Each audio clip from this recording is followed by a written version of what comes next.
We did a big release show, and the week after I was just sitting at home thinking, now what? That moment. I've heard some version of that from almost every independent artist I've spoken to, and what gets me every time is that it never happens at the beginning. It doesn't happen when you're just starting out, when the songs are rough and nobody's listening yet and you're still figuring out how to record a decent vocal take. It happens later, after something worked, after something actually moved. After you stood on a stage and felt the room respond, after you put something out and people you didn't know personally actually shared it, after you had that feeling, maybe for the first time, of thinking, okay, this is going somewhere. And then it doesn't. The room goes quiet again, the streams level off, the messages stop coming in, and you're back in your room, alone, staring at your project file, and instead of feeling motivated, you just feel confused. That's where most artists lose momentum.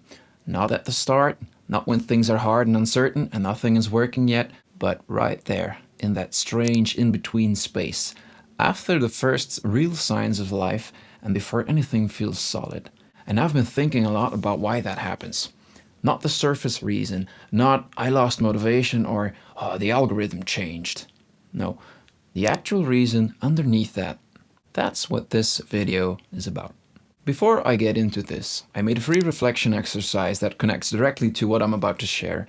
It's built for artists who feel like something shifted, but can't quite put their finger on what. Short, practical, free. Link is in the description. Grab it now and come back to it after this. So, I've been talking to a lot of independent artists about this. Different genres, different backgrounds, different levels, some with a few thousand monthly listeners, some with way more, some 5 or 6 years in, some just getting started. And I went into those conversations expecting really different answers. But I kept hearing the same thing. Not dramatic failures, not big moments where everything fell apart at once, not horror stories about label deals going wrong or tours getting cancelled, just a quiet shift. A point where things stopped making as much sense as they used to, where decisions that used to feel obvious started feeling really heavy, where the energy that used to carry them through the hard parts, it just wasn't there in the same way anymore. And the confusing thing, the thing that made it hard to even talk about, was that nothing obvious had gone wrong. It just changed. And that's actually what makes this phase so hard to deal with. Because if something clearly went wrong, you'd know what to fix. You'd have a problem with edges you could grab onto. But this doesn't feel like a problem. It feels like a fog. And fog is really hard to fix, because you can't point at it. You can't explain it to someone who hasn't felt it. You just wake up one day and realize you're in it. And most artists stay in it way longer than they need to. Not because they're not working hard enough, not because they don't care enough, but because nobody ever told them what was actually happening. So if you zoom out and look at how most independent artists move through their first few years, there's a pattern. It's not identical for everyone, but it's close enough that I think most of you will recognize yourself somewhere in it. The first phase, I call it the discovery phase.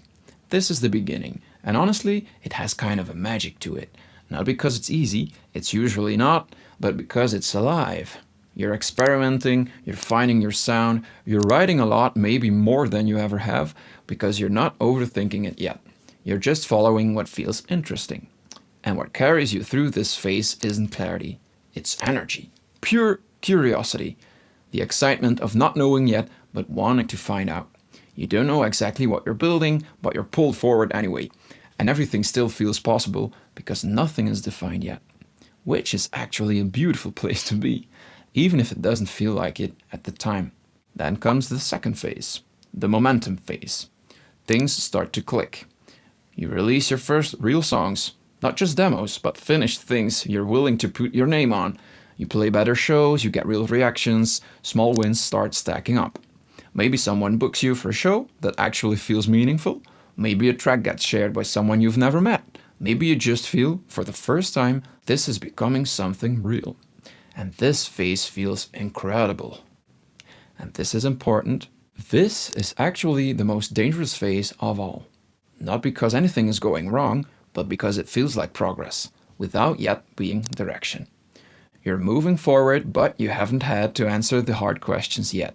You haven't had to really decide. You're still riding the energy of early momentum. And that energy is real. But it doesn't last forever, because then comes the third phase. Somewhere between year 2 and year 3, sometimes earlier, sometimes a little later, something quietly changes. The growth slows, the signals get unclear, the wins become less frequent. The music that used to feel exciting starts to feel heavy. And a question starts showing up. Not dramatically, not all at once, but in the background, consistently, like a low hum you can't quite switch off. What now? And that question, as simple as it sounds, is actually really destabilizing. Because up until this point, the answer always felt obvious. Make more music, play more shows, keep going. But now keep going doesn't feel like enough of an answer anymore. And you don't know what does. Hey, if this is already making you think, do me a favor and hit the like button really quick. Not for me, I'll survive either way, but this kind of content only reaches other artists if the algorithm decides enough people actually care about it. Which is a little ironic for a channel that doesn't believe in algorithm hacks. I know, but I want to help. So here we are, one tap, that's all. Back to it. So here's what I've come to understand about this phase. When artists are in it, really in it, and they feel safe enough to be honest, you stop hearing things like, I lost motivation, or things slowed down. You start hearing things like, we didn't really know what direction we had anymore. We kept going in circles, trying to figure out what we even are. I started putting my own ideas aside just to keep things moving. I don't really know who I'm making this for anymore. Different people, different situations, different genres and cities and career stages. But the same thing underneath. These artists didn't lose their talent. Their talent is still there, usually very much intact. They didn't lose their motivation either. Deep down, they still want this more than almost anything. They lost something quieter than that. Something that's really hard to name while it's happening. They lost their clarity about who they actually are as an artist. And I know that can sound vague, like something you'd read on a motivational poster. But it has very concrete, very practical consequences. Because in the beginning, you don't have to decide very much. You're experimenting, exploring, trying things, and that's exactly what you should be doing. But at a certain point, usually around that second or third year, experimenting alone stops being enough. Because now you have to actually decide. What kind of music do I make? Not what am I capable of, but what is actually mine? What do I keep coming back to, even when nobody asks me to? What do I release next, and why that instead of something else? What do I say no to, and who am I building this for? These are not easy questions. They don't have clean, obvious answers. But here's the thing. If you don't have some kind of answer to them, even a rough and perfect one, every decision gets really difficult. Because without a clear enough sense of who you are as an artist, every option feels equally possible and equally wrong. This direction or that one, this sound or that one, release now or wait, collaborate or stay solo, and when everything feels equally valid, you freeze. Or you keep switching direction, or you just stop deciding altogether and start drifting toward whatever gets the least resistance. That's where the doubt actually comes from. Not weakness, not lack of talent, from not having a clear enough internal starting point to make decisions from. Your internal compass goes quiet, and without it, everything feels uncertain. And once that happens, a loop starts. You hesitate, you delay, you question everything, the sound, the direction, the timing, all of it. And because you can't find the answer inside, you start looking outside. You watch what other artists are doing, you study the trends, you try to figure out what's working for someone else and apply it to yourself. Or you do the complete opposite. You go quiet, you stop posting, you stop releasing, because the noise feels like too much. Both responses make sense, but both lead to the same place. You stop moving forward with intention, and without intention, momentum quietly dies. So, what do you actually do about this? Because I'm not going to leave you with just an explanation. Understanding the problem is useful, but it's not enough. You need something you can actually work with. Here's where I'd start. Stop trying to find your direction by making more music. I know that sounds strange, but I've been there. Making music is the whole point. Of course you keep making music. But if your internal compass is gone, if you're making decisions without a clear sense of who you are, making more music without addressing that just produces more of the same confusion. More material that doesn't quite feel like yours. More projects that get abandoned halfway through. More releases that feel slightly off but you can't explain why. Before the next project, sit down with 3 questions. Not in your head while you're doing the dishes, actually write them down. Question 1. What keeps showing up in my music, whether I plan it or not? Not the thing you're going for, not the artist you're trying to be, but what actually appears, the mood, the texture, the subject matter, the feeling that keeps coming back, even when you're not thinking about it. That thing is important. It's pointing at something real about you. Question 2. Which decisions have I been making for other people lately? Be honest. The sound you adjusted because someone said it wasn't commercial enough. The idea you dropped because it felt too risky. The direction you followed because it seemed to be working for someone else. None of these are automatically wrong decisions, but you need to know which ones they are. Because if most of your recent decisions were made for someone else, you've been slowly building someone else's artistic identity, not yours. Question 3. What would I make if nobody was going to hear it? Not as a permanent strategy, not as an excuse to hide from your audience forever, but as a diagnostic. Because the gap between what you'd make with 0 audience and what you're actually making right now is roughly the size of how far you've drifted. And once you can see that gap clearly, once you can actually name it, you have something real to work with. From there, it becomes specific. You start making one decision at a time that moves you back toward what's actually yours. Not a dramatic reinvention, not starting from scratch, just this next song, this next choice, this next release, made from a slightly clearer, slightly more honest place than the last one. And those small decisions compound. That's how direction gets rebuilt.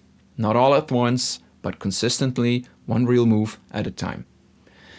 And when direction comes back, momentum follows. So let me ask you one thing before you go wandering off again on YouTube. Not about how hard you're working, not about your release schedule or your follower count, just this. Do you still know what you're building as an artist? Do you? Not what you hope will happen one day, not the dream version 5 years from now, right now, this year, with the music you're actually making. Do you know what it is? Or are you mostly responding to what's happening around you? Adjusting to the feedback, reacting to the silence, watching what other people are doing and quietly wondering if you should be doing that instead? There's no shame in that. Almost every artist goes through this. I've been there too. Or maybe I still am. But there's a difference between going through it and staying in it. And the way out isn't to work harder, it's to get clearer. If you feel like you're somewhere in that phase right now, where things have slowed down, where the direction feels unclear, where you're not quite sure where the next real move is, the reflection exercise in the description is the most useful thing I can point you toward right now. And it's built around the exact questions I talked about in this video. Practical, direct, no fluff. Just go make it, it's free. In the next video, I want to go deeper into something I touched on today. That feeling of being lost as an artist. Because a lot of artists feel it. That quiet, nagging sense that something is off, that they're not quite sure who they are creatively anymore, that the music they're making doesn't fully feel like theirs. And most people assume it's because something went wrong. A bad release, a difficult period, losing confidence somewhere along the way. But I think the real reason is different and less obvious. It has everything to do with identity. With what happens when your sense of who you are as an artist becomes unclear or split without you even realizing it's happening. That's what the next one is about. I will see you there.